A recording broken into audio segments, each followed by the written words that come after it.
Hello and welcome back.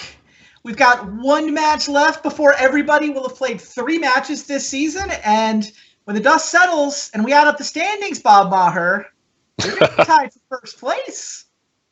Hey, I just feel like I have to open with an apology to the collective hours I stole from everyone watching 3 and 5 minutes at a time.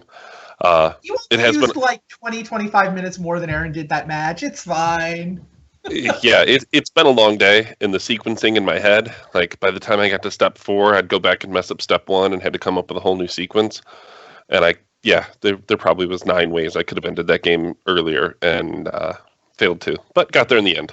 You got there. I mean, what Dave and Paul were doing the commentary were basically saying, look, there's no wrong way to eat this Reese's. And then they wandered off and talked about other things while they waited to see how you like to eat your Reese's. Oh, I think I managed to find a couple of wrong ways. Or I guess I just nibbled at it long enough as opposed to just eating it. Yeah, it actually was a tricky spot. Like the one turn where you had the Vampiric Tutor, but you didn't have the 2 black mana, so you couldn't quite vamp Yogwill if you wanted to play the Academy. There was actually a fair amount of subtle things going on. And Subterranean Tremors was actually the MVP, I thought. And I think I spent a lot of time going back and forth between trying to figure out if I could play the Colossus or just tremoring, right.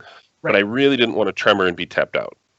Right. So, cashing in the top to make sure I had the Force of Will active, that helped a lot. Made sense. And look, like I said, 3-0. You got the job done. Our standings are almost complete at this point. It's going to be you and Reed Duke tied at 3-0.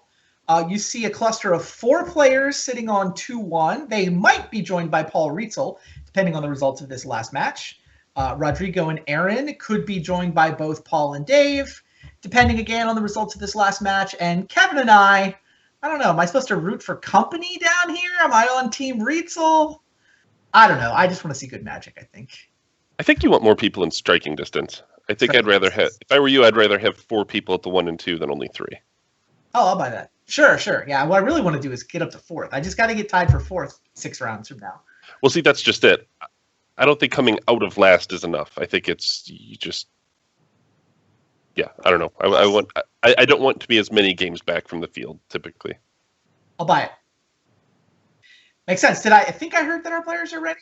Awesome. 1 match of Magic left. Let's go see what happens.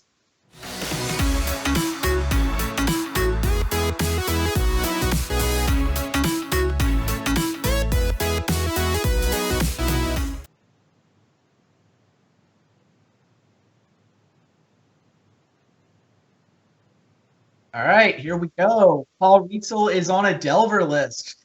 David Williams is on a Leovold list. Dave's hand looks kind of... It's there. I guess it's fine. It has all the answers, just no action. I think you certainly keep it. Yeah, you're going to have all your colors of mana, active Force of Will, and Misstep is okay. Right? I think it's good. Misstep his Delver or his Ancestral.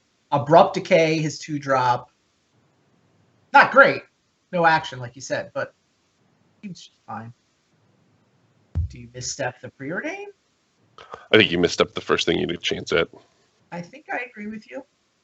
But then, also from playing in so many leagues with my deck, which I managed to never 5-0 a league with that deck, I just figured out I needed to be casting as many of my own spells as early as possible. The deck has such a late game. It has such a top end that I just need to keep it moving. I actually thought the practice could show. I mean, you took a while to figure out the sequencing against Aaron, but I mean, there were a lot of tricky spots you got yourself into over the course of the evening. I thought you navigated it well.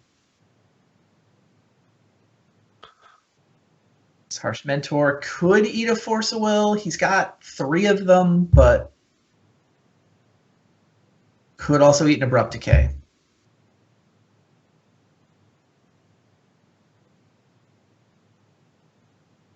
Looks like it might just be time for a brainstorm.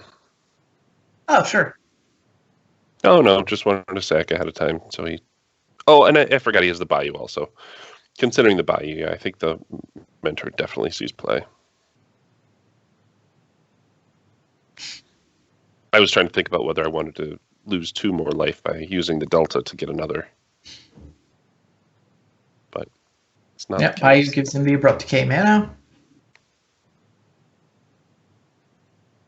He did choose not to misstep the preordain while we were talking about other things. Yeah. Oh, I guess He's just brainstorm. not worried about the mentor at all. And I think he hit Interesting. exactly the card he wanted.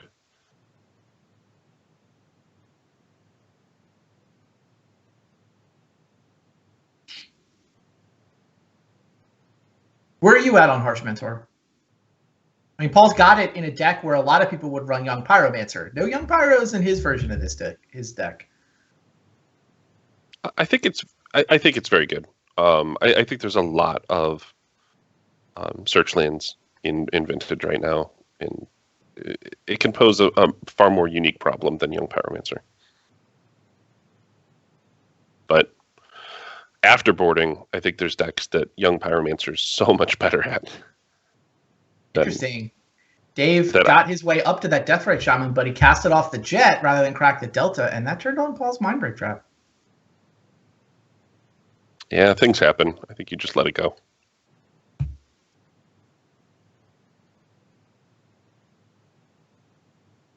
And Dave continues to sit on the Delta. Scab Clan Berserker is probably worth Force of Willing.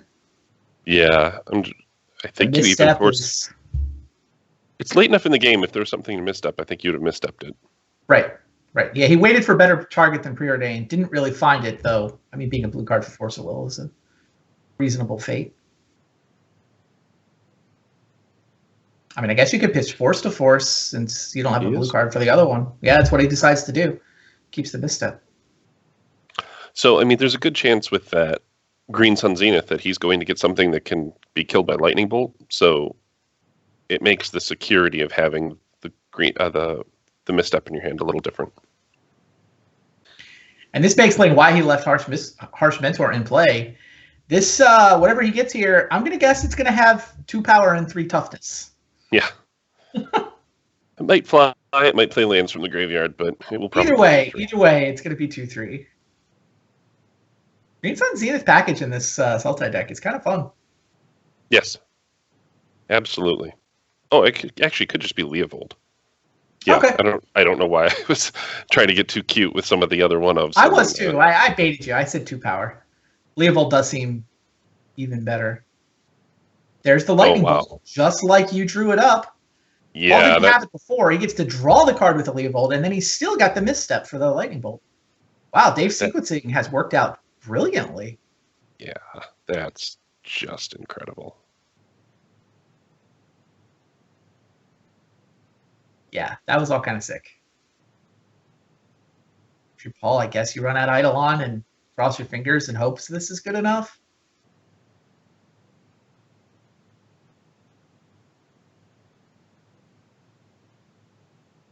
Huh. Wow. I think that's worth taking damage for. What do you think? Oh, you don't even take damage. It's only a pyrostatic pillar. He can just play it and start drawing cards and just leave. Somehow it dodges both of those? Somehow it dodges both of those. It doesn't hit the Eidolon or the Harsh Mentor. It's right on time.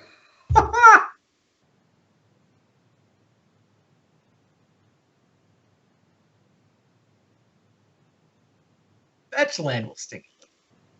Do what you got to do. Wow. It's a good card. Take 2 for it. I would take 2 for that as well. I pay 2 life to 2 cards, so paying 2 life to draw 3 cards, that seems fine.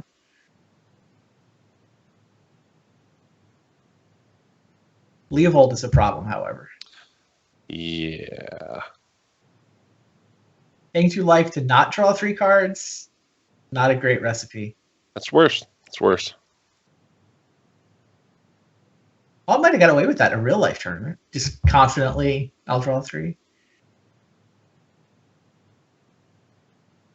Crazy. I was thinking, couldn't he Green Sun Zenith for 3 and get the Trigon? Wouldn't the Trigon eat the Eidolon? I mean, it was only the Harsh Mentor in play at the time, but Leovold's been absurd. I think Dave got No, I mean, now he just has the Green Sun again. He drew it. Oh, interesting. Because he Abrupt Decay the Eidolon, and I think I would rather hold the Abrupt Decay. That's a good point. Yeah, Green Sun for Trigon here would not have even taken any damage. Because the card I actually wanted him to Abrupt Decay, even if he doesn't go get the Trigon, is the Harsh Mentor, so that he can Green Sun Zenith for the guy who plays lands out of the graveyard. Yeah, And around between that that Excavator. Jace, he gets to see all the cards. Yeah, he wanted the Excavator. Yeah, those fetch lands are 3 per against the Harsh Mentor.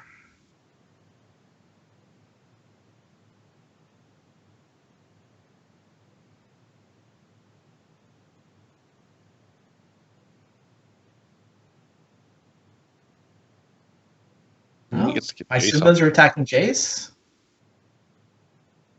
You did decide which one you want to kill. Does Renown trigger if you attack a Planeswalker? You're asking the wrong guy. I don't think so. I understand neither one of us is exactly fluent in the last couple of years of Magic sets, but yeah, they're both attacking Jace. You have to deal combat damage to a player to trigger the Berserker, so no. Which means, yeah, pick off the Mentor. Certainly. You don't have to worry about the Renown trigger on Berserker. Deal with him next turn. I mean, I don't think Paul had a whole lot of choice in the matter. I think he played it right, but that was Dave. Yeah. And now Dave's just steadily pulling farther and farther ahead, even without his Jace. Leovold alone is a very powerful Magic card. Ramanek Excavator alone, it's a very powerful Magic card. Yeah. The Excavator's so much better than Crucible right now. I can't tell you the number of Crucibles I've Dak Faden, and when I see that guy, it's just frustrating. I hear you. It's crazy how being a creature makes it so much safer than being an artifact, but yeah, you're right. I mean, not just artifacts are not only more vulnerable to removal, but Dak is such a beating. Yeah, and Paul draws a land and scoops him up. He has seen enough. That was a cool little game. Yeah, I thought Paul had it early, but Dave sequenced, threaded the needle in a pretty tight spot. Yeah, keeping that misstep was all the difference in the world. Oh yeah, you're right. If he had missed up the preordain, I mean, Paul's draws are obviously different if he doesn't get the scry. I just meant not discarding it to Force of Will. Fair. Like, I would have been very tempted to discard it to Force of Will. He did not draw another blue card, and then he wouldn't have been able to protect Leovold. Paul's Ancestral would have gone off. All true. Yeah.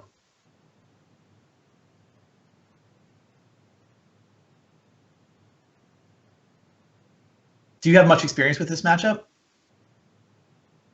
I don't know if you've tested much of the Sultai. I'm guessing you haven't played the Harsh Mentor Eidolon side of things, but I could see you running Sultai. I've actually played against a lot of the Harsh Mentor Eidolon.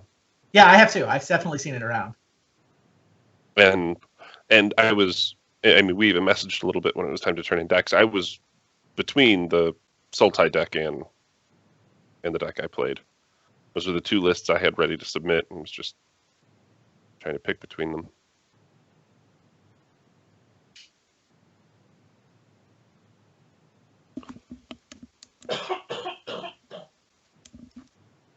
I think I like Dave's side of this matchup better. I think. I mean, the fact that he has creatures that can block seems pretty powerful. And Leovold is just crazy good. I mean, you want Leovold against the cantrip heavy blue deck. That's just where he shines. Yeah, I think I'm more on the other side. Okay. I mean, the card Delver of Secrets is good against Dave. But it's just you're both putting on a lot of pressure with creatures. I think the removal on the blue-red side is better. The card drawing and card selection, I think, is much better.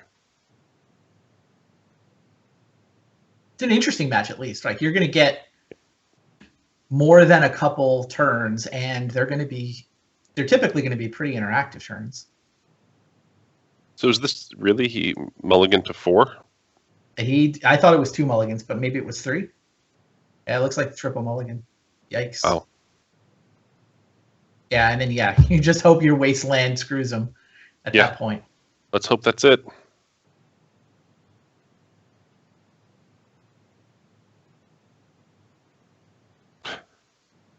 Not so much. Well, at least the Delver didn't flip from Williams' perspective.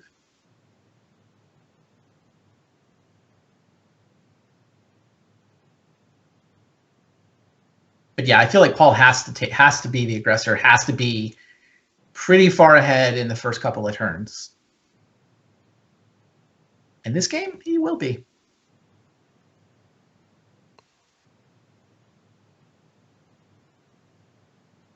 Yeah, another shot at it. Sure, run it.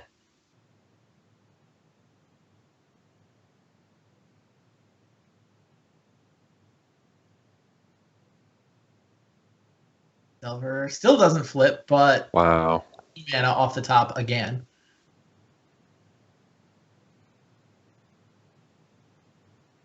Huh. a Lotus. I guess you can Lotus out the 2/3 and hope he doesn't have a bolt this turn. I mean, your Wastelands and your Strip Mines are coming back, right? You've got him locked on one land if there's no Lightning Bolt. Turns out there's a Lightning Bolt. Yeah, details. I mean, Dave has the right game plan. I mean, for a multi-4, he has given himself a shot. It's probably thought he was in decent shape until that Lightning Bolt. Yeah, I mean, Delver decks don't have a ton of land. No, they really don't. Although, to be fair, Paul plays more than most. Paul has no Wastelands. He just has colored mana sources instead in the slots where most people have Wastelands. That seems crazy to me. You saw he has a Steam Vents in his list, right? That's how dedicated he is to colored mana. Also seems crazy to me.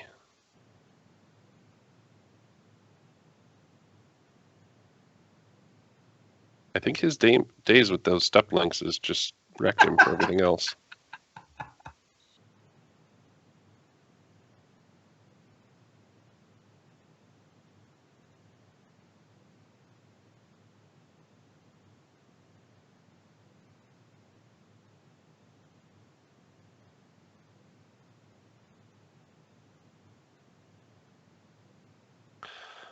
Jace is there. Ready to flip, but it doesn't do anything.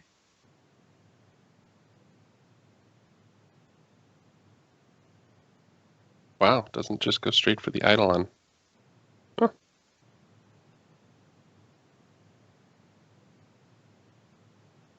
All right. Yeah, now you see William pulling up the right-click concede. I like that right-click menu showing up on his hand cam. Like, all right.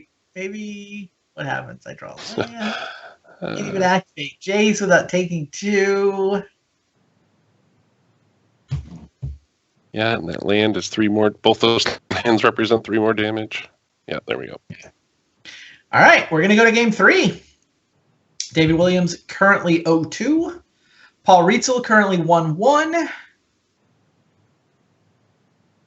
One game is going to determine whether Paul is tied for third or whether both of them are hanging out at 1 and 2. And then they go off and play Team GP together this weekend. Yep. Yeah, I see the Sylvan Library in the sideboard. I mean, it's very tough. I mean, the card selection helps a lot, but the card is just terrible against Harsh Mentor. Okay. Oh, wait, do enchantments count? I know planeswalkers don't. Or was it just land creature and artifact? Yeah, in any case, it's probably too slow. I just don't think you can afford. You're not going to realistically be able to pay life in this matchup. I think you would. I think it's there for the control matchup, right? It's there. He probably had it in against you. Oh, for sure, and I do think it helps to pay life. It's just, I think card selection matters a lot. Williams leads with a Deathrite Shaman there. Figure I'll bait out the Mantle Misstep this way, and then hopefully be able to resolve my Ancestral next turn. Yeah, gonna have one of those you must be kidding moments. Yeah, he just drew that other one. Preordained into Abrade. There's a lot of Abrades getting played tonight. You pretty happy with that card in your list? Yes.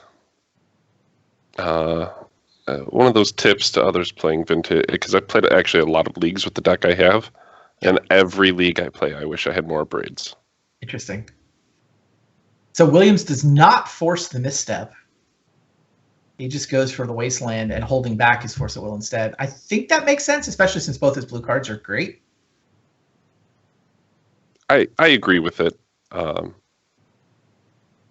one of I mean, those I'm things. sure he rolled his eyes at seeing the second misstep, but Right, it's one of those things. Like if you could see your opponent's hand, you probably just play Jace there. But playing into the void, I think that's the way you go. Well, let me see if I can draw 3 cards and destroy your only land.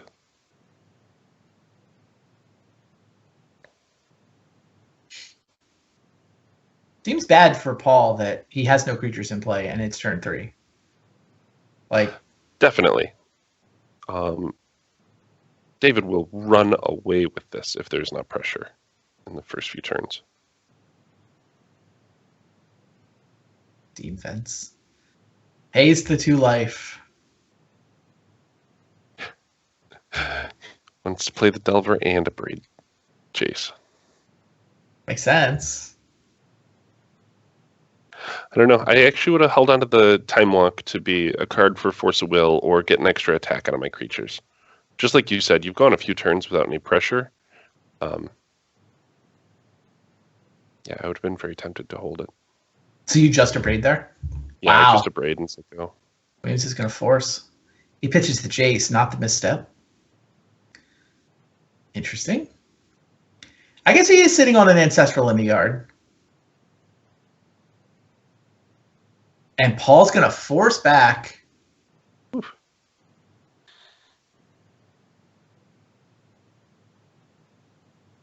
Quite the fight over a Vryn's Prodigy.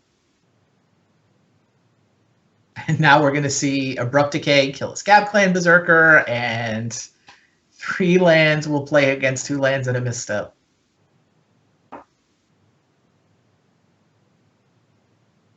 No, they're just going to be on stone nothing. Their hands have completely canceled each other out. Somehow Paul is just up a land. Yeah, I guess that's because he was on the draw. Yeah, he drew first, so he's up a land.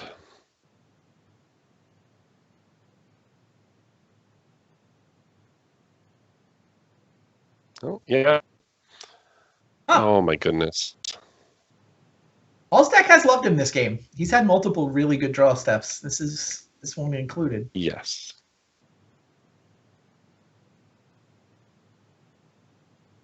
I mean, if we can just get a Leovold or something, yeah. The land. Ouch. Flips it with a treasure cruise. Oh my god! Wow, you got to feel for David Williams right now. Yeah, you do. This game. I thought so too, and then they hit parity, and I just feel like David's drawing better at parity, and then his deck should draw better at parity. Yeah. Did not this game. Then bricks versus not bricks. Excavator would have been good. Is okay. I mean, it's a blocker. It's fine. Yeah, blocks Eidolon. Starts recycling wastelands.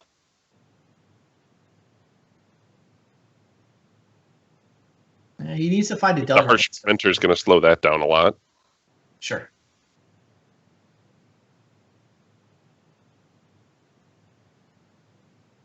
Just an Abrupt Decay would be really important here.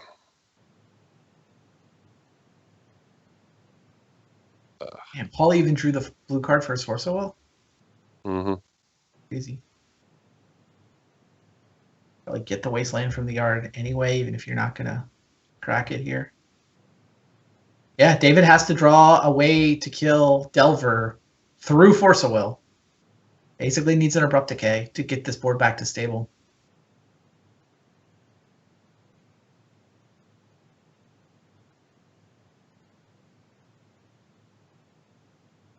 Down to 7. Jace takes 2 and then takes 2 more to activate. Yeah, it's not even a real answer. No, it doesn't even work, right? Delver's gonna hit him. He's at effective. He's 4. starting to untap. Like, maybe I don't play this right here.